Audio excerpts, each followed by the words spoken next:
Worcester has been well, I wouldn't even say only Ghanaians, but and then the authorities, actually, I can't exclude them from the creation. They also open their doors to us. You know, they've received us well. Okay. You know, so that also contributed. If they were so hostile to us, I don't think we could. We would have fled. Yeah, so we were fortunate to, you know, those factors worked well, and whoever comes here feels so at home.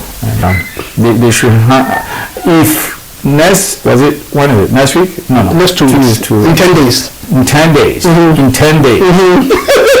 It's 10 days. Okay. The person is coming. Okay. So in 10 days. There can be a change. Okay, so this question.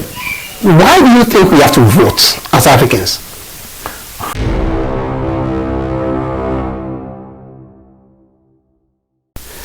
Good day, family members, everybody from Worcester, Massachusetts, all over the United States, in Ghana. This is Asafo-Agyei reporting from All Power TV. And like I keep telling you every day, we come here to learn. All Power, you don't come here just to talk about gossip, about anything. We come here to talk about very touchy issues that are affecting the community in Worcester, issues that are affecting immigrants, issues that are affecting Christians, even issues that are affecting religious bodies, issues that are affecting the nation.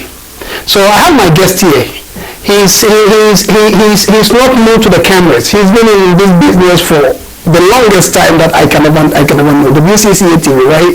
Right. Yeah, and his name is Honorable. I call him Honorable Asafo-Agyei. I would like him to introduce himself one day before we continue. Oh, I think you've said it all. Right. My name is Ken, like you said, and I'm here in Worcester. I've been in Worcester for about 25 years. Wow. Time flies. Currently serves on the Citizen Advisory Committee, and probably helping the Ghanaian and African community in Massachusetts. Yeah. Wow, thank you, Honorable. Okay, good. So, like I keep saying, All Power, we come here to learn. So, if you are interested in our topics and the issues that we discuss, I would pray that you would just subscribe to the channel, All Power TV, and when you go to Facebook, is All-Power, and let's have an interesting conversation. Honorable, welcome again. Thank you. And let me take the minute to thank the listeners and, of course, you and your crew for inviting me to be part of this noble project that you are doing. All right, you are very welcome. You're very welcome. And like I keep saying, you have to be able to. You should. We don't just pick our guests. We look at the community and see people who are there who have something to offer the community. All right. This is not to say that no one matters. Everyone matters, but we want people who have who've like engaged themselves into the community, who have I would say invested their time, money, effort into the community. Those are the people we want to see, or people we want to hear from. So sometimes we're going to be mixing the English and tree, but it all goes. Okay. Okay. So your target audience are? My target audience is mostly like international. Oh. Okay. So, but without you, occasionally one of them will sleep. Anyway, that's fine. All right, good. So, Honorable, you said you lived in Worcester for about 25 years, right? Yes. So, how was life like when you first came here? Good question. It wasn't like what we see now. There has been much improvement in terms of our relationship, in terms of how we've organized ourselves. Because when I came here, there was no radio station. There was no the TV station was there, but then there was nobody doing any show. So it's like there was no immigrants. No, there were no immigrants here. I'm saying like immigrant radio stations. Right, yes. Okay. Oh, yeah, okay, yeah. To clarify that, that's a good, there wasn't, so we started it, I think I started the TV first, 2002. I think it was around that time, we used to, Channel 13, right? Right, yeah. And it's about 17 years now. Yeah. So 2002 thereabout. And then, Pastor KBBA came, I think he was in Holland. So he came, he saw what was going on the TV 13. So he came, invited me over, said, hey, can we do this? So we started the radio as well. Oh, okay. So that was around like 2005-ish, right? Right. The radio might be probably around 2005, 2006. Okay. And, God so good, we were able to hit, and we did well. We partnered with Asempa. I think first it was, what's the name of this? It's not Fox, is it? There was a station at the Braka area. But at that time, like, the internet wasn't so... It wasn't. So you had to buy... I know. So most of the days. Yeah. Wow. Okay, so... turning to do it. You said one thing. Can you walk us through your life journey? How you came to be interested in radio and television? Oh, wow. Oh, okay. That's a good question. Can I even answer this question?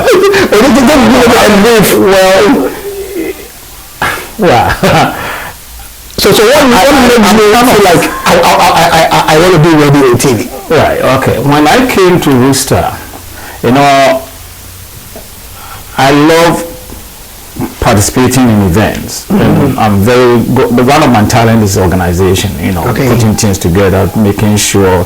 And of course, you cannot do any program or do things without having the media to cover. Yeah. So I went to TV 13 one day to ask them if they could cover an event, a church event for me. And then there was a lady there who said, oh, why can't you volunteer to come and learn how to do the production so that you could do it yourself instead of always coming here to sort of like begging us to come soliciting for. So I said, oh, that's a good idea. What entails? What and what do I need? I said, no, only your time. So okay, then I could do that. So I went in there. They trained me how to, the cameras, editing, production. Basically all the production work, as far as TV. So I got myself involved in that. And then of course, we started it, practicing it. And like I said, 16 years or whatever, I was doing it. So, but then the radio. Obviously, you are doing radio and TV goes together.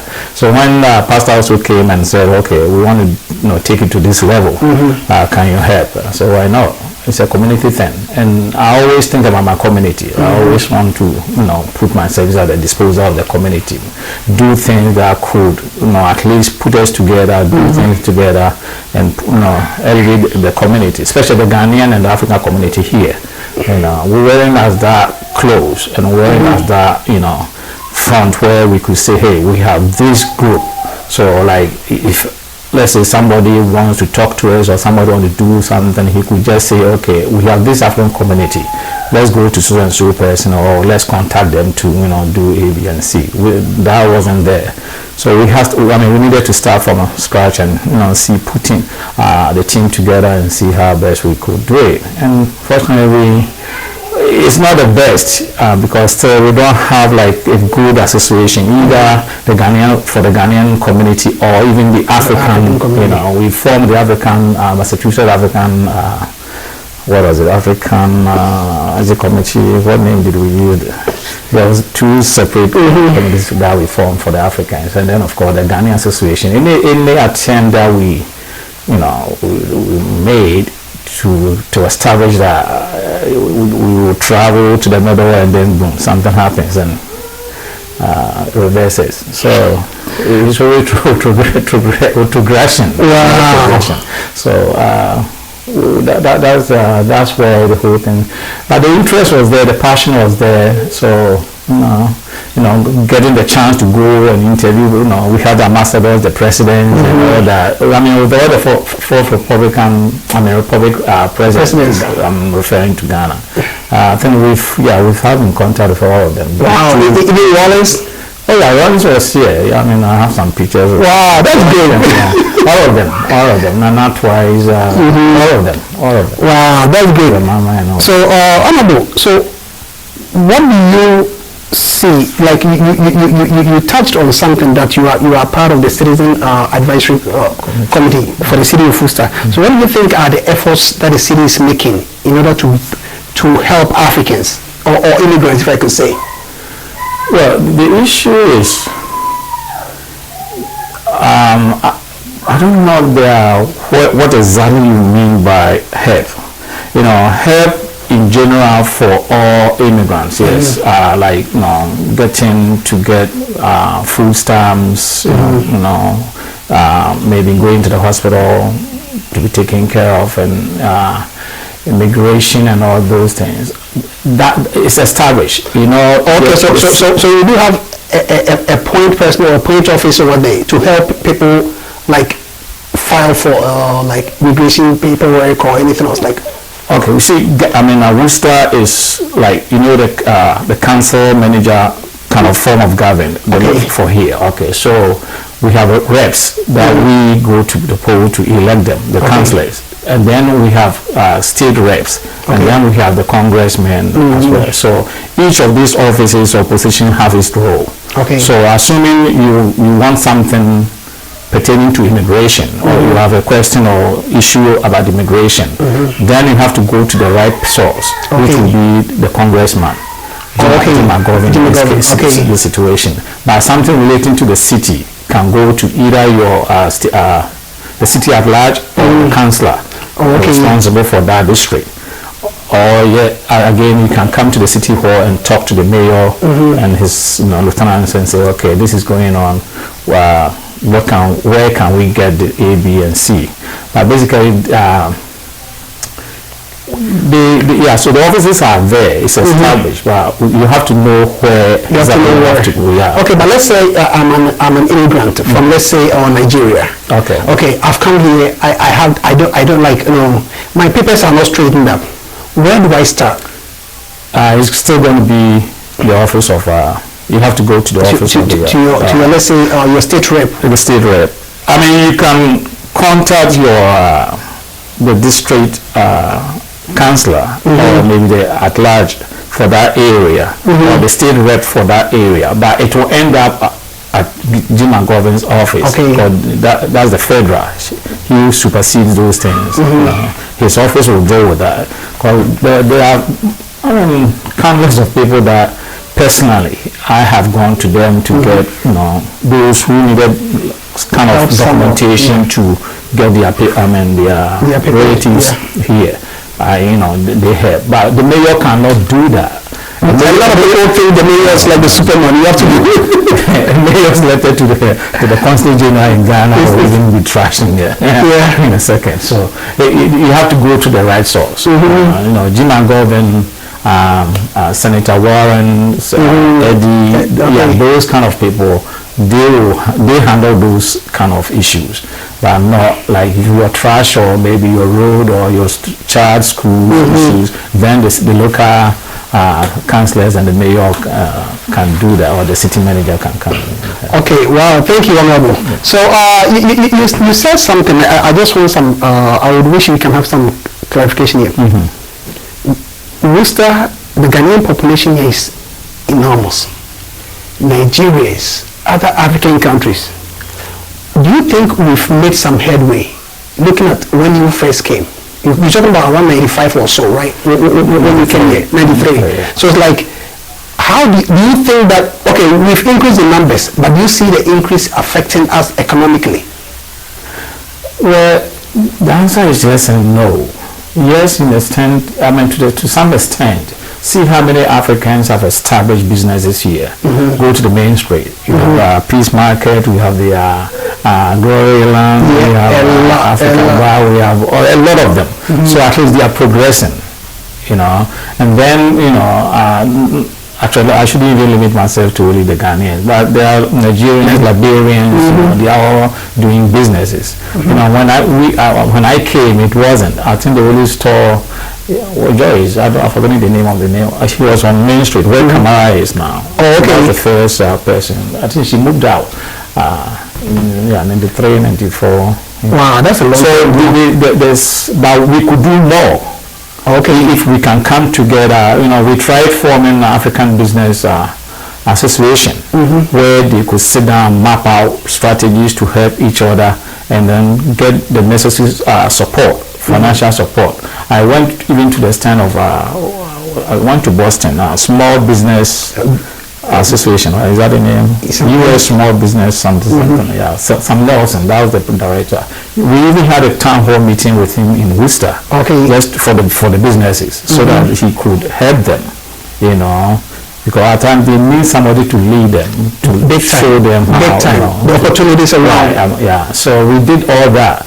But you know, people, you know, I mean, the skills, some of them are legitimate. If the person doesn't have the necessary document to go forward to do that, you don't expect him to do that. So there were some issues that some of them couldn't, you know, do it, and others also persuaded it, and I don't know how it ended up. Yeah. Wow. So the question is, yes, we can do better, like I said, if we can come together. Because I even remember when we did a town hall meeting with Tim at the Chamber of Commerce, he even recommended that they should come and join, and then have more opportunities, exposure. You know, because if you're doing X business, and then, you know, somebody comes to the chamber and looking for, you know, that kind of business, they will refer that person to you, and then of course, you know, you pick up from there. But you know, it's kind of it's really an uphill battle for us Africans. So wait, why do you think we are not so unified?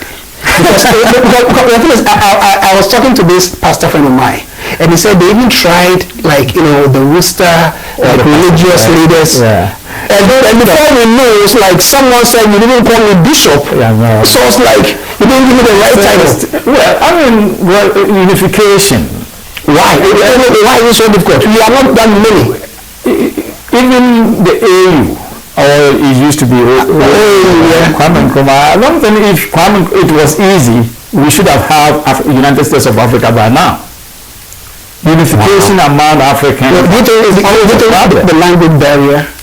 That shouldn't have been, because let's even say Swahili, right, become the the Eastern. I mean, we could find a common ground doing it, because let's say, okay, the French dominates, so the Francophones use your French, and then the Anglophones will use the English. And, because those who even speak the Swahili, they speak, or they use the English, official language.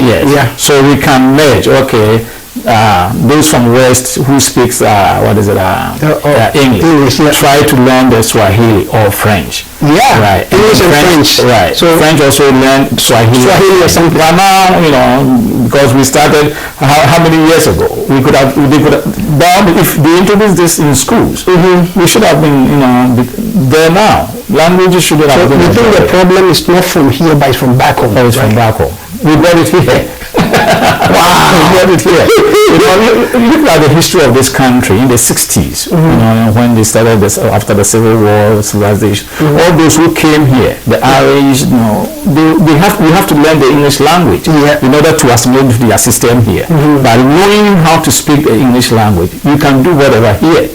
You know, so that's why our leaders should have insisted on it, to have one common language, or at least two, you know, in Africa. Because now they want to, let's say, okay, now I think West Africa is trying to introduce ECHO, one common currency for the ECHO, right? So now we are going to use it. But see the obstruction that is coming in from France, but they don't want their CFA to do. You understand what I mean? Wow. You know, so there are always obstructions, you know. No, that is a tough. But I don't think we have come here, we've been exposed to a lot of things. So shouldn't it be easy? At least if we do it here, it will serve as an example. Because if it's not doable here, it can never be doable over there. That is true. We have been exposed, we've learned, you know, especially, you know, having the chance to go to school and learn and living with them here. We are blessed with so many things that we should be able to use that to help. But then, you know, because it is in our gene, it's our DNA. And you think somebody is educated, right? Well educated. But if you tell him, hey, can we go and sit down and see how we can think about our continent, our country? Oh, Jawamo. What's America? So he doesn't even see the reason why you should think about Ghana now. Yeah. So you think most people have lost hope in our continent?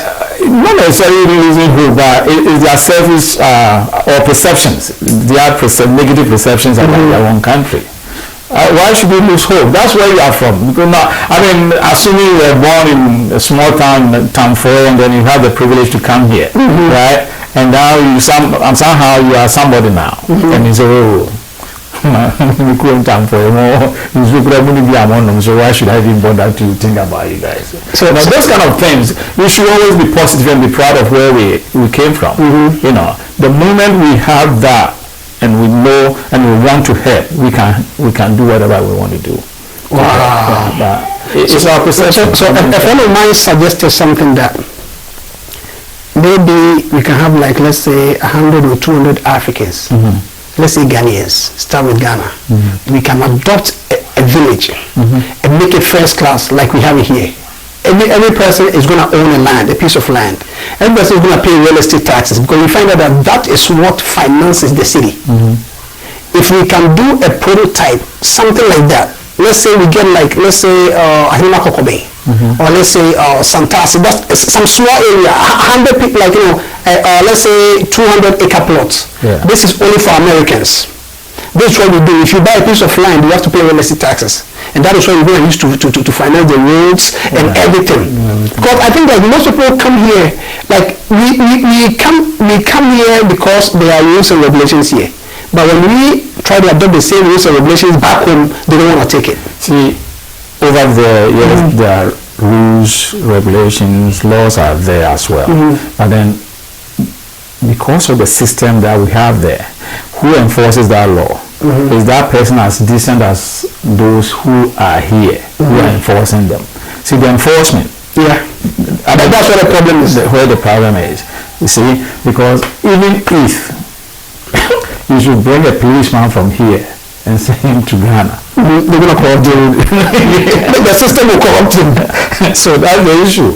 You know, we have good laws there. I mean, policies, laws are there. But you have the legislature, the parliamentarian, who sits in that parliament to make that same law, violating that law that he makes. And he's the first person. And there's no oversight committee. No oversight. And then the person who's supposed to enforce that law will also... So it's kind of... You see, that's what maybe President Obama put it in the right perspective. Let the institutions work. Because the moment we don't allow the institutions to work, then of course there's no human beings who make the institutions work. You know, so if institutions don't work on its own, very good, and they work on human beings. Right. So if human beings are not allowing the institutions to work, we're going to have it like a broken system. That's the system now. Wow. That's the system. All right.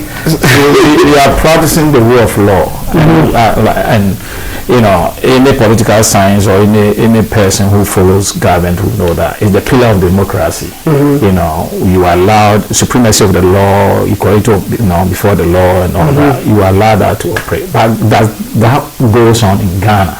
And even in Africa, don't even say it. You just use Ghana as an, let's say, a small thing, because whatever happens in Ghana is happening everywhere. You know, the black man.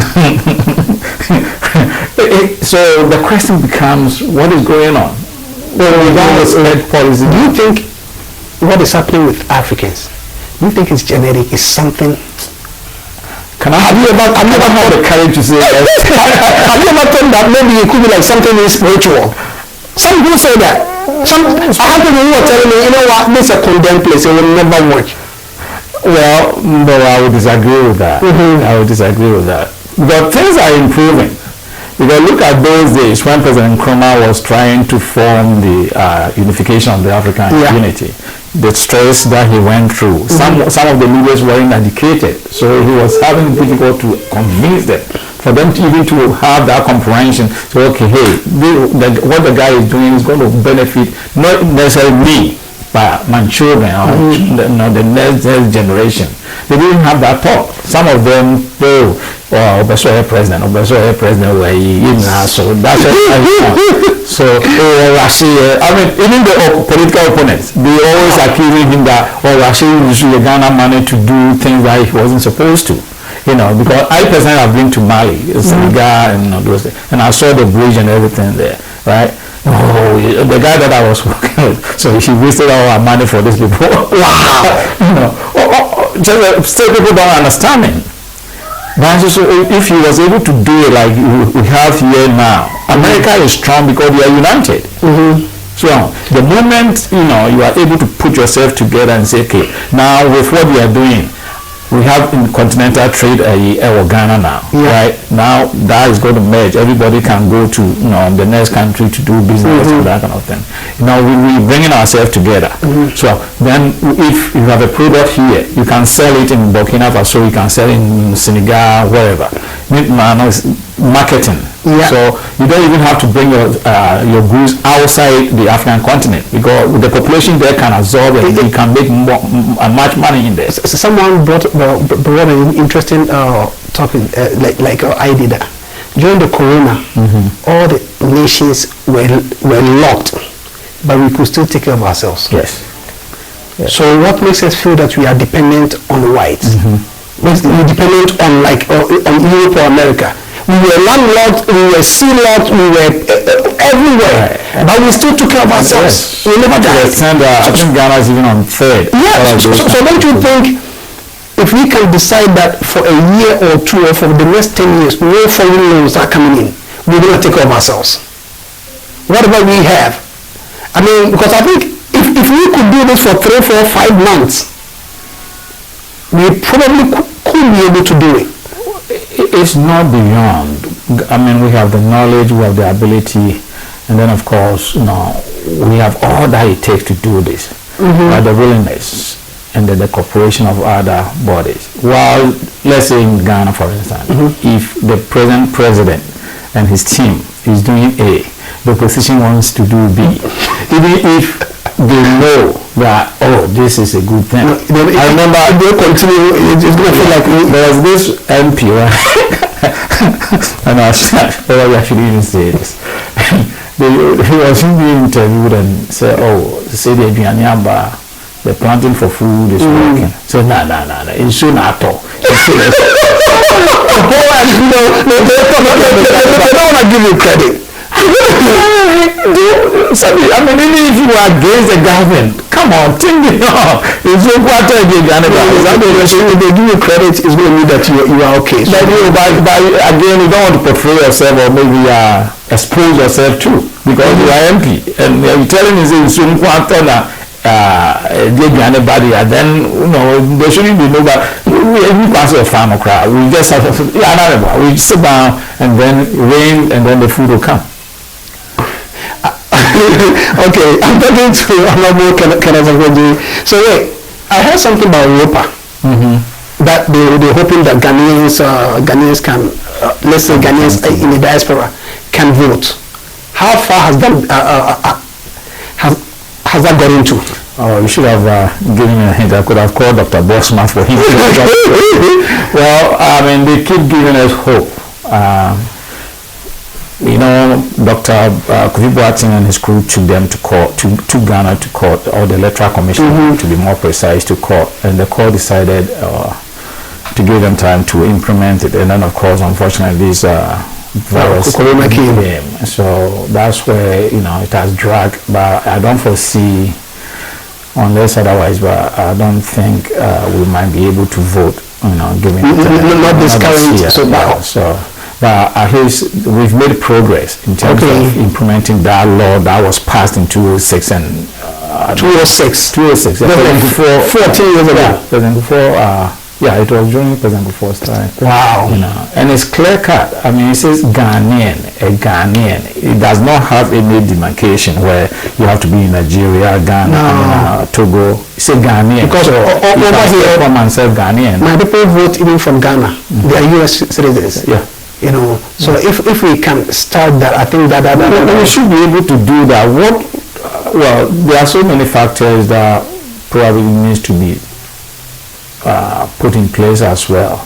If the consulate, we were looking for ordinary consulates, right, especially in US here, if they could open about 6 of them in areas where where Ghanaians are well dominated, like this New England area, specifically Worcester area. Okay, let's say we have one here. We have one in Chicago. We have one in Georgia. Of course, there's Washington and. But you can even mail it in. Over here, the mail system is. There should be somebody to coordinate the whole thing. Well, let's say like they can make it like regionally. Let's say Northeast, Washington area, Virginia area, Southwest, something like that. Yeah, I mean, when they came here, I don't know if you were at that meeting. When the electoral commission team came here, we were able to sit them down and say, look, all these things are practical. We can do it. It's not beyond. I mean, there's nothing.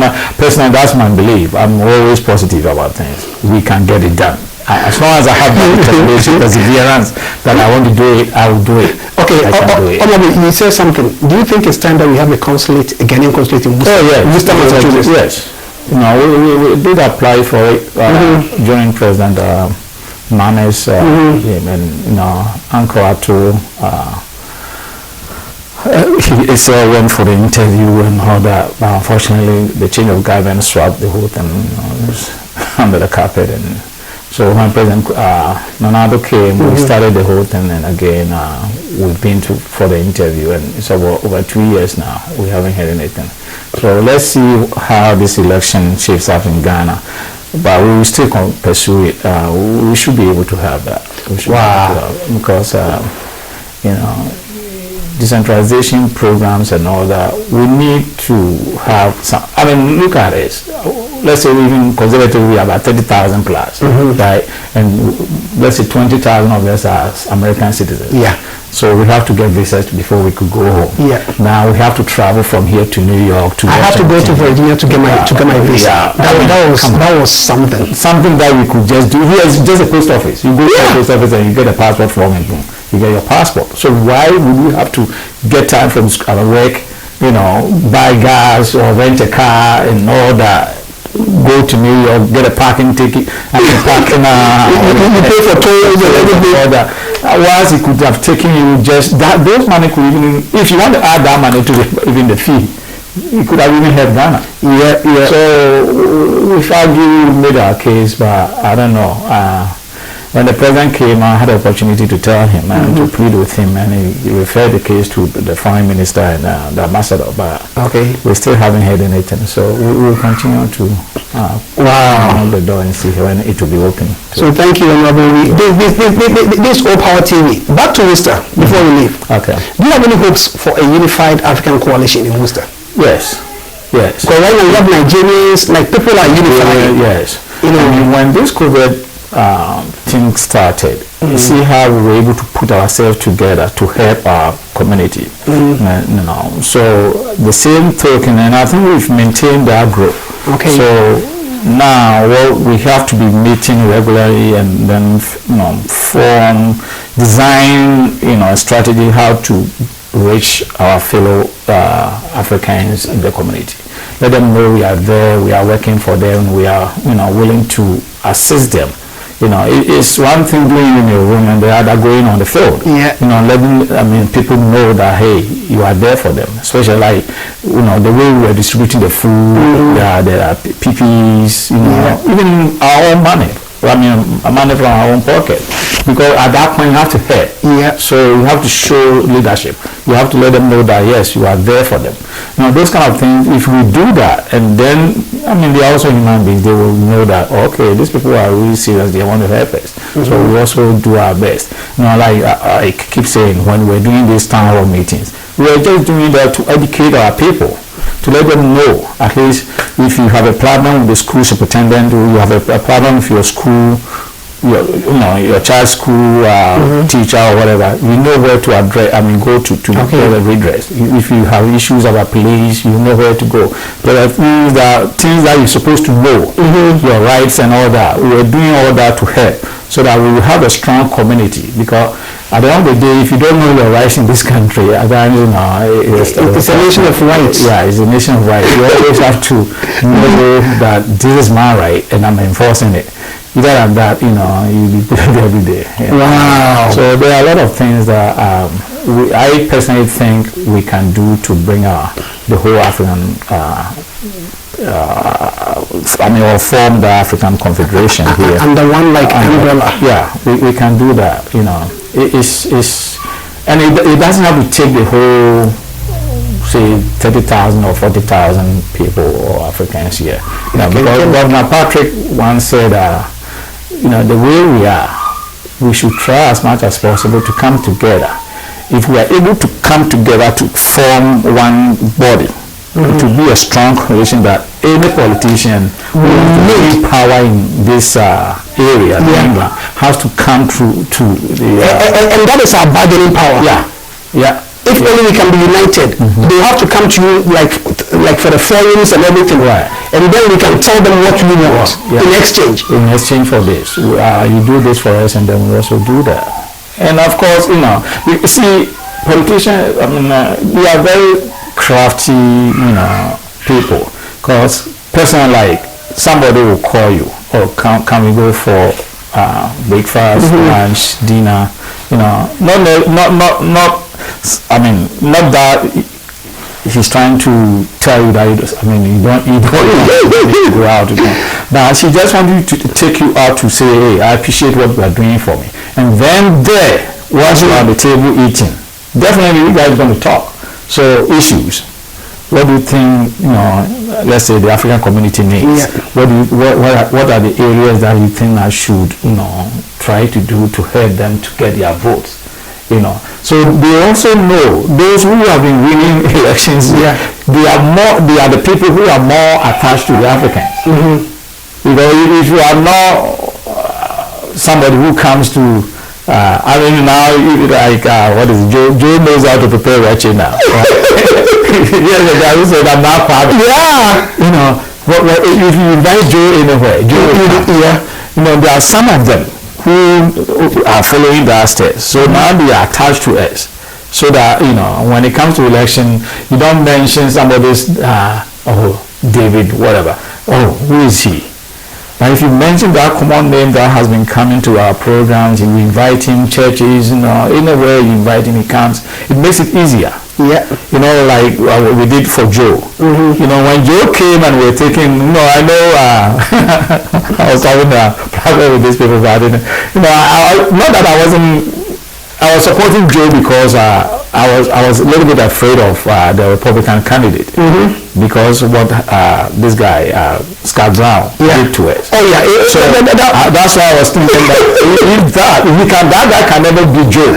But he could beat Eddie if we all don't support Eddie. So that was my argument. So if he could beat Joe, if he can't beat Joe, then why don't we send Joe? Because if he loses that Senate seat to the Republicans, assuming without this guy wins the presidency, then we are done. So that's why I have to campaign well for him to win. So we want Worcester. I really want to send a signal to him that we could do it. And then he was very happy. He sent me a message, which I was also happy. Now we're waiting for his next move. If Joe Biden wins, and I'm hearing that he might give our governor position, so to kick him out, then maybe we can plan Joe in there right away. Wow. So that's the strategy now. Okay, Lord. So Honorable, Worcester is very popular. Trust me, if you go to Ghana right now, people know Worcester more than they know Massachusetts. Pronounce the Worcester. Everyone goes, in America, Worcester. Everyone thinks Worcester is like, Worcester. So what do you think has contributed to that? And how can we encourage, or why should immigrants, why should they come to Worcester? Okay, that's a good question. I think, was it a recession? I've forgotten when it started.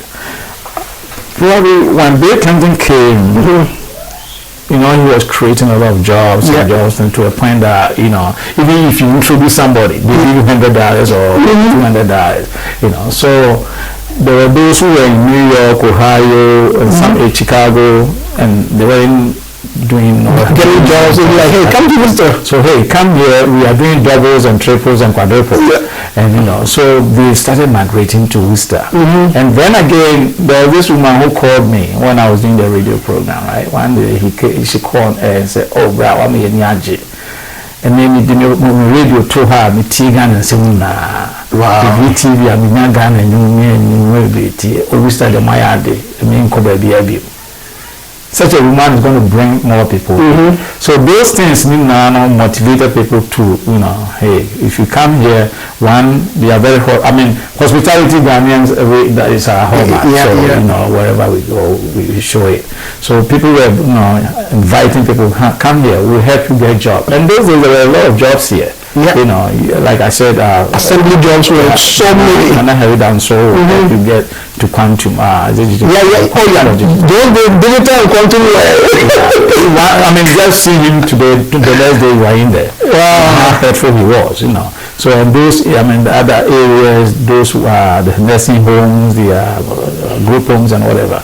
So, people decided to come, and especially they migrated a lot here. And then, of course, when it comes to entertainment, we're having people coming here to entertain the gospel, the the high life. So, Worcester has been I won't even say only Ghanaians, but. And then the authorities, actually, I can't exclude them from the equation. They also open their doors to us. They've received us well. Okay. So that also contributed. If they were so hostile to us, I don't think we could. We would have fled. Yeah. So we were fortunate to, those factors worked well. And whoever comes here feels so at home. And so far, so good. Okay, so I cannot let you go without asking this question. With this new Real ID, it's causing a lot of trouble. We have people whose licenses have expired now. They're driving without a license. They can't renew it. They've been here 15, 20, 30 years. Do you foresee any hope for them? I think the Attorney General what was the last meeting that we had with her? I think we're working on something for. Let me probably have to come back with that. Let me jump on that. There's an issue. It came to our attention. We brought it to our attention. Unless you said they filed a suit or there's something in the court that they're waiting on. So let me not rush to answer that question, but I'll get back to you on that. But I believe they should if next when is it next week? No, next 2 weeks. In 10 days. In 10 days. In 10 days. It's 10 days. The person is coming. Okay, so in 10 days there can be a change. Okay, so this question. Why do you think we have to vote as Africans? See, voting brings hope. Voting can change your life. Because it's only when you're exercising that franchise, when you're exercising that right to vote, that you'll be able to tell somebody that you are not doing something right. And I want somebody who will represent my interest comes in. Okay. See, like political parties, we form political parties of people with the same common ideology. So if I don't believe in abortion, I'm not going to support party A or party B. If I believe in abortion, then I'm supporting this party. So there's, before you join a party, you have to know what they stand for. The ideology, socialist and free market, capitalist. Then so you have to know those things. But people even don't understand. They think, Republican for they are all racist. You say that? No. Then Abofo is racist. Abofo or Democrats. It's all about education and who is able to convince a lot of people to make you think that if you're a Democrat, you support abortion. If you're a Republican, you right. So some people will just call you from Ghana. They say like we have these Democrats. They support abortion. They are this, and we are praying for like this president. And I'm like, it's like just people don't understand it. The way we put it, that is the exact way it is. So some people will tell you, you're a Democrat. Oh, you are quite so now. You give food, food. No, I'm supposed to have. Oh my goodness! Oh, so a church member, right? Oh yeah, you go to church and I can never support that. So can you educate people in, let's say, in Ghana, who have this misconception about Democrats, Republicans, what they stand for? Yeah, okay, my fellow Ghanaians. This is my nowadays personal person. You know, like we just said, every political party believes in something.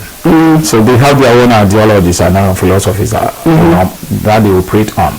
Some things say, okay, we are there for the immigrants. We are there to create jobs. We are there for the welfare of the poor, the needy, you know. Some party will also say, okay, we are there for the rich because they make the whole country go. So depending on where you are, and it's not one common factor or ideology. See, so Democrats we can list ours, a long list, right? The gays and the lesbian will come in. The pro-choice saying abortion will come in, right? No, immigration will come. Immigration will come. It's like creation and all that, will be coming in there. So do you look at only the gay and the lesbian and say, okay, because of LGBT, I'm not going to support. I don't like anything. I'm going to support Republicans because of that. Are you then once you know the Republicans are against you, and you're like, oh my goodness, you guys are racist. I don't like you say you can't support this. No, and then don't look at Republicans. Personally, I don't see Republicans say we can conclude it will be logical. I say they are all racist. So, but it's easy to identify the racist elements in them. They are against certain principles. So, but it doesn't make them racist though. Okay. He's not going to help a black person and a minority to get a welfare a year. It doesn't make him a racist. Okay, so who's a racist? A racist is somebody once he knows he sees the unit as you represent. This is who you are. So what I say, I have nothing to do with you. Because the person like I said, a Democrat can be a racist. Oh yeah. No, I'm saying, okay, we have Republicans who are homosexuals. Very good. But it's easy to identify more gays and lesbians in the Democratic Party. so they are for the poor. It's so sad, but the thing is, what is your prediction? Do you for the forthcoming election? Yeah, for the election in 10 days. Do you think, or is there a lot of Democrats are skeptical now? Like, because of what happened in 2016, they are like, oh my goodness, even though the evidence is clear with that mindset. It's like 9/11. Everyone will let you every way. Yeah, but I will still have the courage to say that we're going to win. No matter what. Russia can come in again. I don't foresee Donald Trump being re-elected.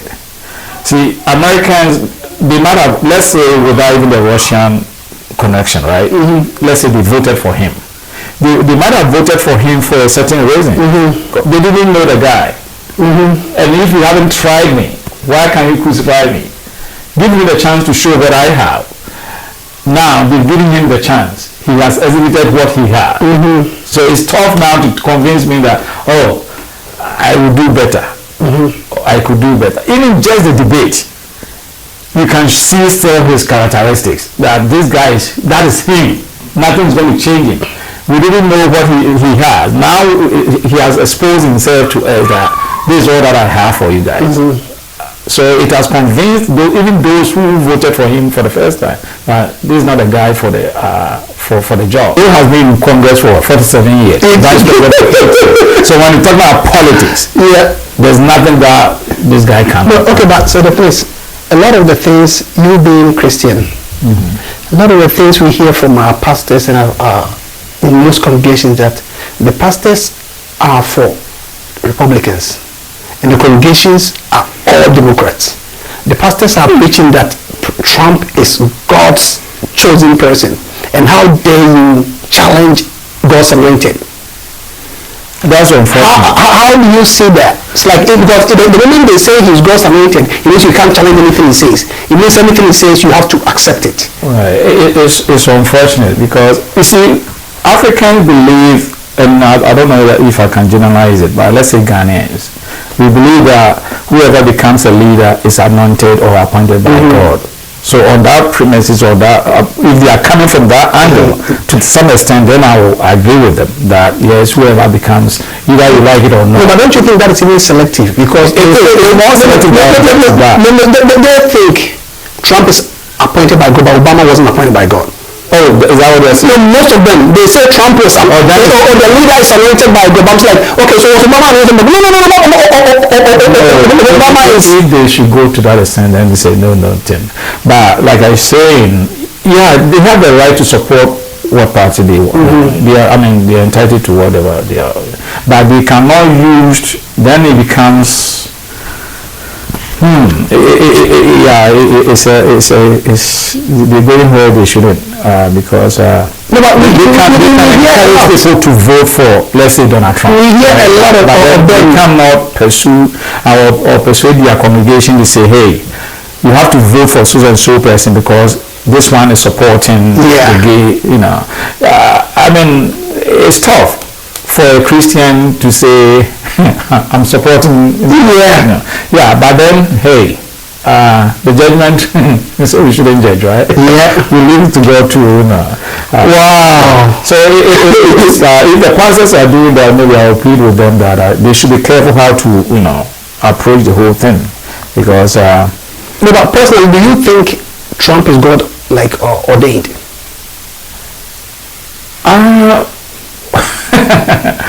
If, and assuming without admitting his election, there was no kind of connection, no kind of manipulation, and he won it on his merit, then yes, I would say yes.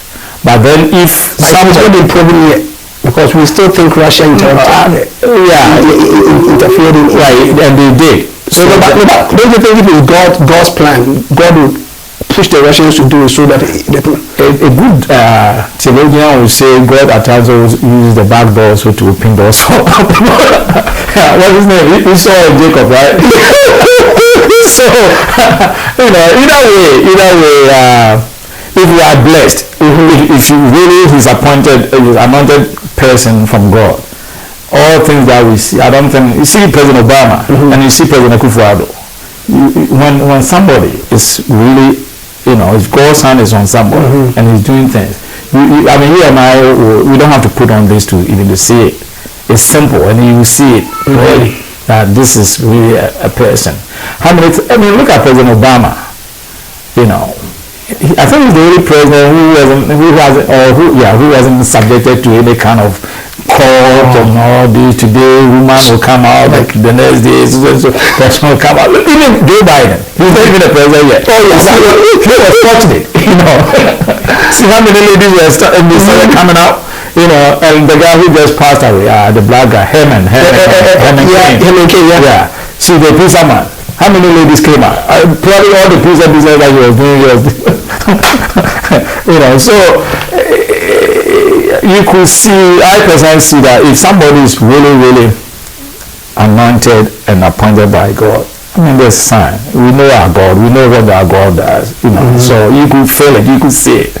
You don't have to. Even if you're blind, you will still see that there's something going on. So Donald Trump, the way he is, and of course we know he's a businessman. He talks like a chief executive, who has a company, who controls things. So that's how he brought into politics. But unfortunately, in politics, he doesn't have a place. So that is his problem. The guy is not a politician, like he told what's his name, Joe. He's not a politician. He's a businessman. So he's running the country as a business. And unfortunately, America is so big and so dynamic that you can't use business tactics to go the country. So I don't think like I said, if he wanted on merit, that is fine. Then I would say maybe God brought him to do something. And I think some people are idiots. We have some leaders. Some will come and pave the way for people to come and straighten things up. Okay. Because at times you see, like President Obama, President Akufo-Addo and President Kufuor, assuming that right after President Akufo-Addo came in. Personally, I don't think things would have been the way it is for him. That's what a lot of people were saying. Yeah, but God brought what's his name? Changing government. President Mills, and look at how President Mills won the election. Yeah. Because he was leading the first one, right? I don't know, 500 votes or whatever. Finally, and then so he couldn't get the constitutional number, so they have to do a re-election. And then he beat him by 500 votes or whatever. So God wanted to maybe another person will come in, wait and prepare him for this, and of course now he's enjoying. Now is one of the happiest and then the most popular. Foreign minister, he's been traveling, so they know him already. And now, he's how do you call him? Showboy. He's having fun. And he has done. There's no words that I could use. And I was in Ghana when he accepted this. When President President Nama accepted the defeat, and he was giving his victory speech in front of his house. There was a line in his statement said, "Ghanaians should trust him. He will never disappoint us." And that was the really line that I picked. And do you think he's delivered? Oh yes. He has made me proud, and I'm always proud. See, Dr. Nkrumah, see how Kwame Nkrumah also came. The vision, it should go beyond. You should always think about, not tomorrow, future. President Kennedy, we're going to go to space. Oh, come on, young boy, what are you talking about? You always have to think about future, how we're going to do it. Because when he came, like we were saying, borders were closed, plane won't fly to anywhere, nobody comes in. And just a year before that, we did a homecoming. And the year of the return. That was a signature thing. And then the following year, boom, nobody comes to the country and no about that. So it tells you that you always have to have a leader who has a vision, who always think afar. Say, okay, this is what we can do. This is what we have to do. Yes, you might not have the money, you might not have the material to do it, but then if the goal is there, perseverance, boom, boom, boom, boom, you get there. Eventually you get there. That's what America was built on. When the industrialization, the years when everything was said and done, let's start this, let's do this. The railways were hurt, and this is happening. Together, boom. Then the economy started, the Europeans started trooping in here, and together they made the country what they want to make. So I believe Nana did well. If we should have leaders with that kind of vision, let's do this for. Look at how many children he has educated, and look at you. Do you think you will ever take pistol and say you're going to stand point to rob somebody? No. You will never do it. You are in school in the first place. You've been educated. Education has been changes everything. Very good. So it's a resource and human. We all should embrace that and even thank it. And we have to support. That I was telling them, even if we have to bring money to assist to make that thing work better, we should. Because if you educate the person, look at how they are killing these MPs. Oh, are you the MP? You are the politician. Politician made them you guys are making our life difficult. Boom. And the arm robber is not making life difficult. But the politician is making life, right? Wow. So education is key, and I believe and I trust that the nation should embark on it. We should all put our hands on deck and help him and his government to do. It's assuming that we are able to send all these people to the universities. That is to finish universities. Look at the Ghana, every sector, and those who have the chance to do medicine, science, and all that. All area. well developed. I think that is what has helped the United States. Yes. Over here, Yes. it's free education till like university. You get student loans. So like my even university, the union asked me, we are sponsored. You can do any degree now. Central State University is doing it for free. Free. Wow. You do the 2 year, the community college. You finish, you can do the next 2 years there for free. Getting a degree for free in life. And it's not like you getting it for free, but you developing your mind, the brain, everything is, you think and think deep. You act and act well. Somebody can bring to our, the cell phone and say, hey, because, I'm running for whatever. Wow. What are your programs? What are the things that you want to do? Can you convince me? It's that you interrogate the person. For this program that you are bringing there, I don't foresee how he's going to help me or my children or the future generation. So please, either you come back again or I'm voting against you. Those days somebody would just bring where's the lantern? Lantern, right? And buckets. And then tomorrow, peas or whatever. May I teach 5 CDs or that. So we are at lunch. I was home. Is it 2012 or 2016? The last election. 2016. Core monitoring. Now, how people were giving things, and I was like, oh, gee, they are buying people's, your ability to exercise. So this is the right person who could do the job for me. But because I'm being influenced, another person who definitely, when we pushing money into such thing, it means that he's not capable or he doesn't have a program or a better idea as to how even to govern the place. I mean, you and I said, they were doing that. So if you look here, look at how things operate here. Who gives you what? They dare not. They to give something to somebody. It shouldn't be more than $30. The price. The cost shouldn't be more than $30. Wow, thank you very much. I really call you Cake in Japan. All right, thank you very much. It's been an exciting hour. And your final words to Ghanaians in Worcester or Ghanaians in America. My fellow Ghanaians here, especially in Worcester. To those who are still experiencing the COVID, we'll get out of it. If you guys need help, you can contact us. Any one of us will be able to help. And again, I apologize to those who haven't received the coupons. We've been giving coupons to people to do shopping. I know most people have been complaining that they haven't received that. We're doing it as it comes. So if you haven't received yours, wait. At the appropriate time, you'll get it. And then those who are still in need of the PPEs, any one of us will be able to assist. If UMass is giving us more PPEs, and then we are working with them to open food pantry for us, for the community. But I think there's one at your church on Fridays. Right. It's throughout the week. That is even the food on hold. That is the Monday through Friday. So those who want to come in there, 10, 15 every Monday, Tuesday, Wednesday, Thursday, Friday. So if you come there as well, you can get something for your family. And then the food pantry is going to be set on a different. That's where you come and you pick. It's not cooked. This is so you pick those raw things and you do it yourself.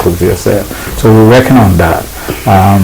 Any help that one needs, you can call me, or any of the Ghanaian community leaders will be willing and happy to help. It's a tough journey, but we'll get through it. This also shall pass. And to the rest of the Africans, now I think we are fortunate to have like a pool of leaders from different countries, totaling about 14 or 15, which is a good thing. So let's all come together, be meeting, periodically, think about what we can do to help ourselves here. And then, of course, we can also think about back home, how we could help the AU to, be the AU that we want to represent us. So, God bless us all, and I believe is it on the 3rd? November. We all will get out from our respective comfort zones and go and vote. Please. This is a lesson of your life and my life. We all have to go and show our, I don't know. You vote your interest. Yeah, yes. I mean, even if you are a Republican, you go and vote. That's fine. It's possible that you vote to be changed. No, I'm kidding. But let us all go and vote. It's a very important thing. Voting brings hope, brings changes life, and what you are asking for, what do you want? I believe if you want a change or you want to see something which is not right, it's the Tuesday election that can determine and that can bring that hope to you. So thank you all for watching this, and again I thank you Ura for giving me the privilege to be and talk with my guys, and you're very welcome. You're very welcome. Thank you everybody. This is All Power TV, and see you same time next week. Bye bye.